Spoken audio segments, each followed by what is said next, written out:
So hi everyone, I hope this video finds you well, and here is like the first part, the section 1 for question 1 and 2, and for questions 3 and 4 I will directly explain the questions because I think there's enough information I have given you on the different curves and the optimal choices, so you don't need like a section 1 like this.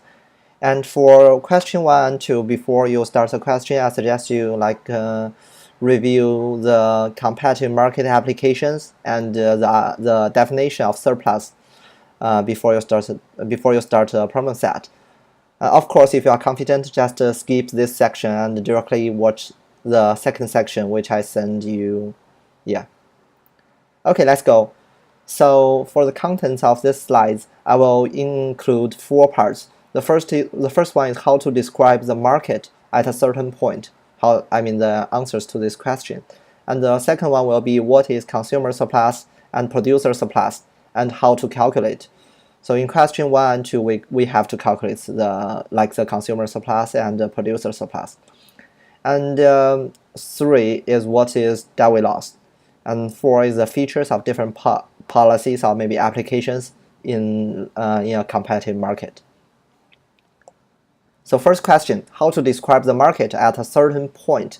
So here you can see I just add at a certain point here because it's very hard to describe a market over a period. We usually choose a certain point, like at this point the market looks like this, and at that point the market looks like that.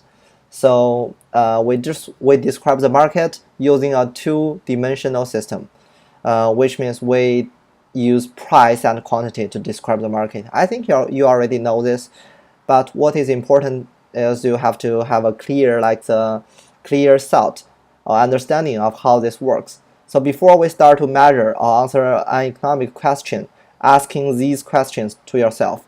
So first, how many markets do I need to describe? Second, in the first market, how many prices are there and how much are these prices? Third, is in the first market, how many questions are there and what are these how many quantities are there and what are these quantities? Sorry about the mistake here, it should be quantity.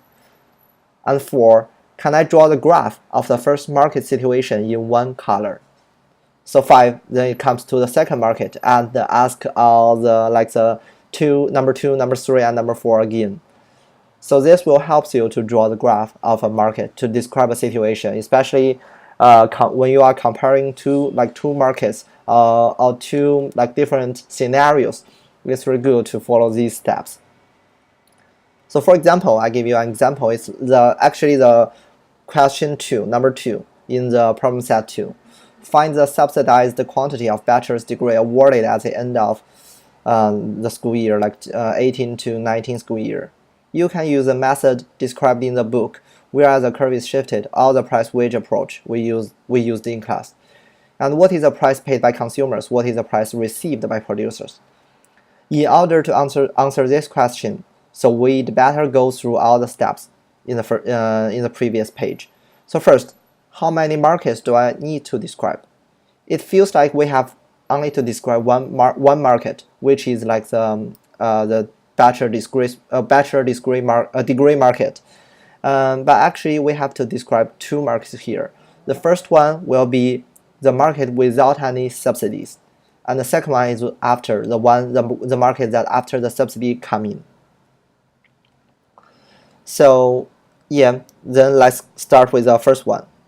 If that's like the steps, first we want to draw the graph. We want to understand the market without the subsidy. So for a market without the subsidy, I think the graph is quite simple for you.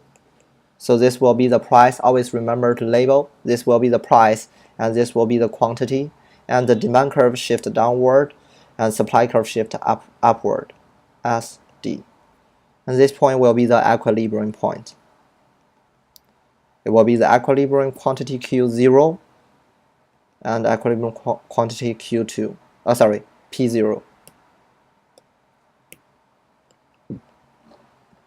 So that's our first market, and that's our first part of this graph. And when subsidy comes in, we change the color, maybe the color red, This is the market 1. Let me label market 1.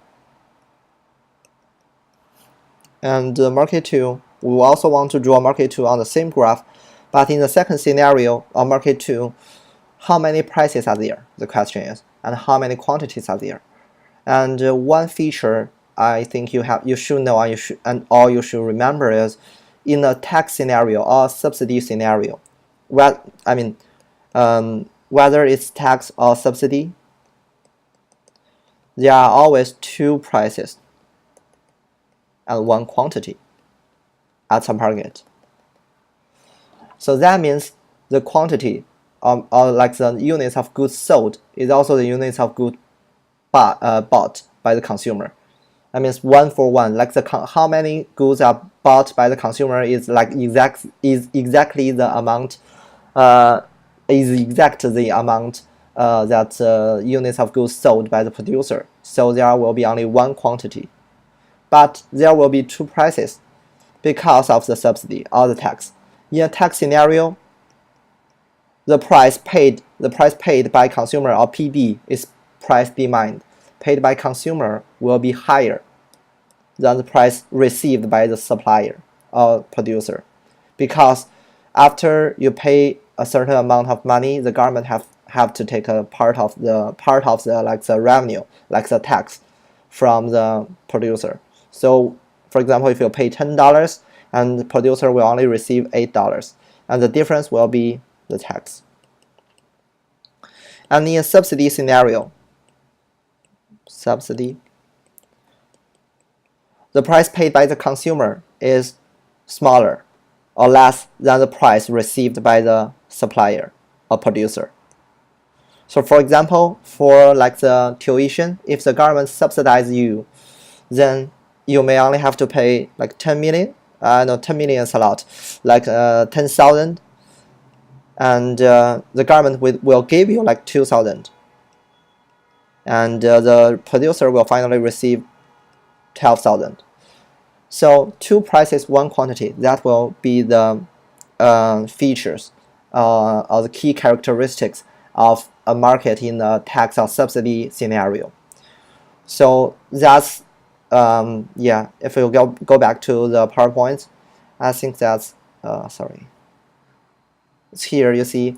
So that's that. Then you answered like the question number 2 and 3. No, sorry, exactly answered like question 5 and 6. In the second market, how many prices are there, and how much are these prices? In the first market, how many quantities are there? In the second market, how many quantities are there, and what are these quantities? So here in the second market, two prices, one quantity, and PD will be greater than P, like the in subsidy scenario, if we assume it's a subsidy scenario, PD will be smaller than PS. So this will be the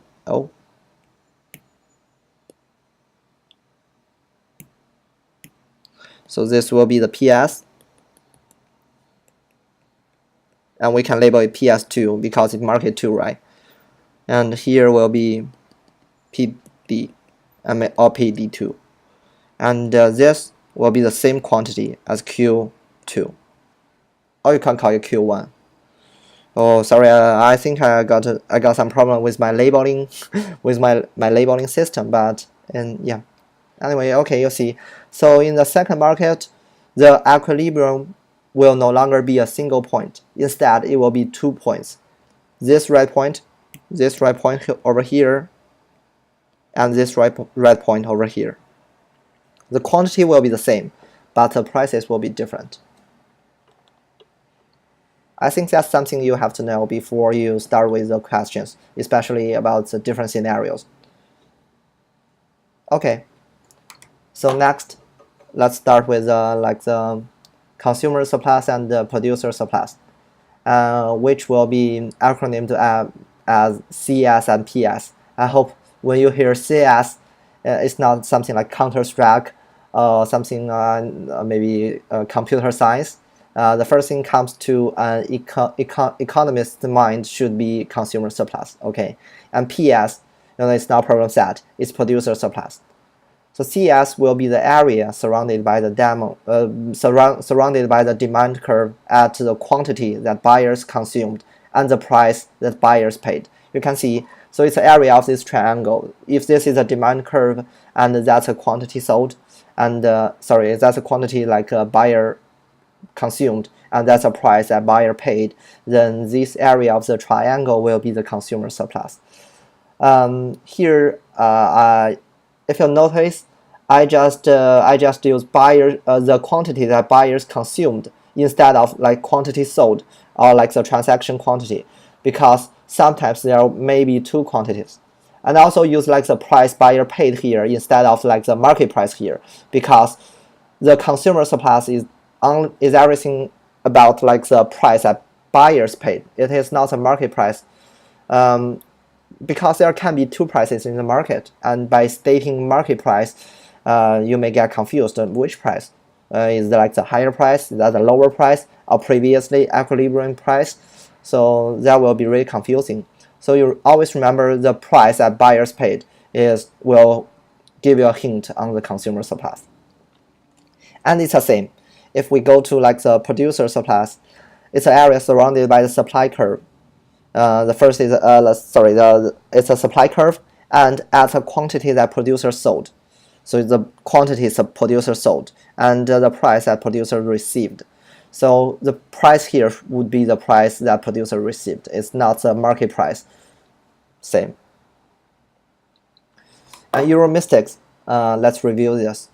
The quantity of buyer get equals to the quantity of producer produced. So that's not true.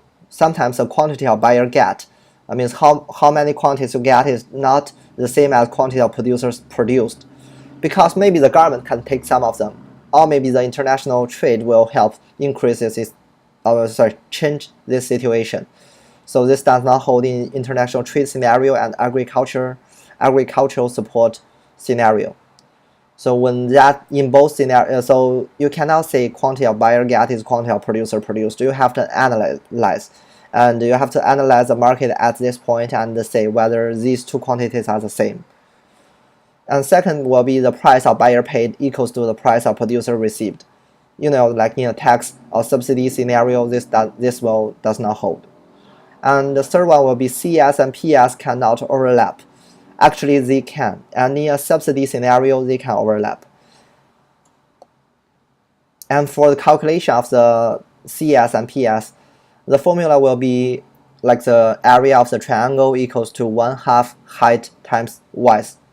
And be aware that height is not the price. If the price is $12, the height is not 12.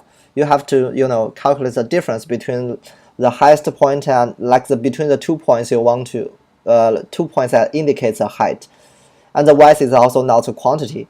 So the width sometimes, usually the width will be the quantity, but sometimes it is not, and it depends on which quantity, right?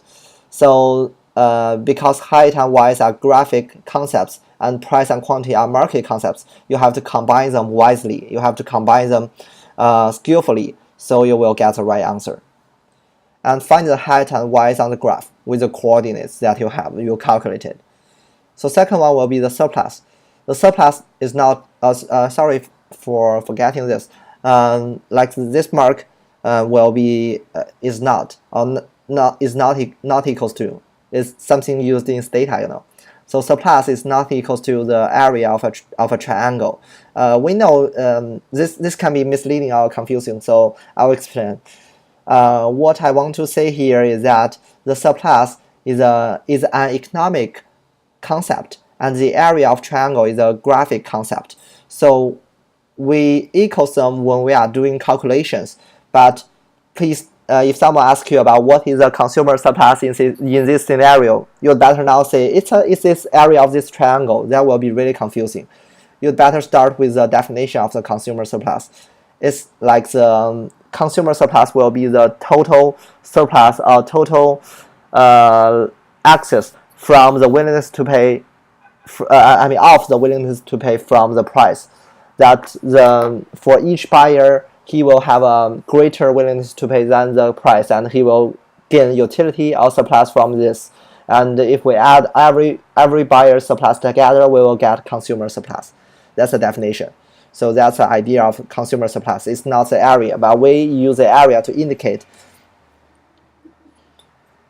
So I think there will be one more page.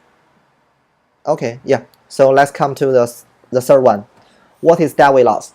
So definition of deadweight loss is a reduction in net economic benefits resulting from an inefficient allocation of resources. When there is deadweight loss, there should be two scenarios. I mean, always two scenarios, remember, because only by comparing you can get deadweight loss. It sometimes, well, maybe you are thinking of like in a tax scenario there is deadweight loss, but actually we are the complete sentence should be in a tax scenario there is deadweight loss comparing with or comparing to the efficient allocation of resources. So deadweight loss is more like a comparative concept here. And deadweight loss is calculated by efficient CS plus PS, that's a total, like the total surpluses, minus inefficient CS plus PS. And what also should be added back here is a revenue, tax revenue, or like the or subtract the like the government subsidy. That's how you calculate the whole surpluses in the market 2. You see, the first one is market 1 is about efficiency outcomes, and the second one will be market 2. And in market 2, when there is like a third party, maybe a government, maybe international buyers or international producers, you should take that party into consideration. So you should not merely subtract the consumer surplus and the producer surplus. You should also subtract the revenue or add back the government subsidy from the government payout. Yeah, this can be way too theoretical, and we will practice this in our problem sets. So don't worry. And for those who has a really good sense of the graphs, you can try to understand the deadweight loss on the graph. But if you really you are really not like that kind of person who is really into a graph, who really does not like using graphs, then I suggest you to just do the calculation. And yeah, maybe after more practicing and after more after deeper understandings of the concepts, you can understand like the area of DWL, the deadweight loss on graph. But from the first step, it's really hard, so don't worry. And just try to remember like the graphs of a tax scenario and a subsidy scenario. Just remember like the how it looks like, and yeah, with your memory. And number 4 will be the summaries of the market applications. So we have several market scenarios here, and I just summarize like the number of prices and number of quantities here.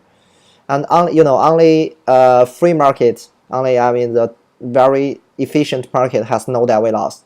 All the other markets with policies, with a certain policy, has deadweight loss. So we can say maybe a policy will always lead to a deadweight loss, and that's quite true, because you have transaction cost in implementing a policy or introducing a policy. And in tax and subsidy scenario, we got 2 prices and 1 quantity. 2 prices, 1 quantity, which marks the tax and subsidy scenario. In price ceiling and price floor, we got only 1 quantity and 1 price. And in quota scenario, 1 quantity, 1 price. But for these two, something special is the best and worst scenario. Maybe in price ceiling, right? In a price ceiling will be like the who will get the goods, who can buy the goods. And in a price floor, in a price ceiling will be I got a little bit confused here. Let me see. Price floor will be here.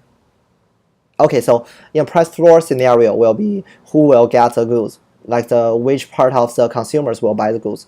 And in price ceiling will who can produce the goods, which part of the producers will be able to sell their goods in the market. So yeah, that's the special things for the price ceiling and price floor. And for agricultural support, it's also something in our textbook. We got 1 price but 2 quantity. I just included here because I want to show you a scenario with 1 price but 2 quantity. This can happen. Okay, this can happen. Sorry, this can happen. Okay, that's pretty much for like the knowledge you need to know before you start with question 1, question 2. And I hope you find this helpful.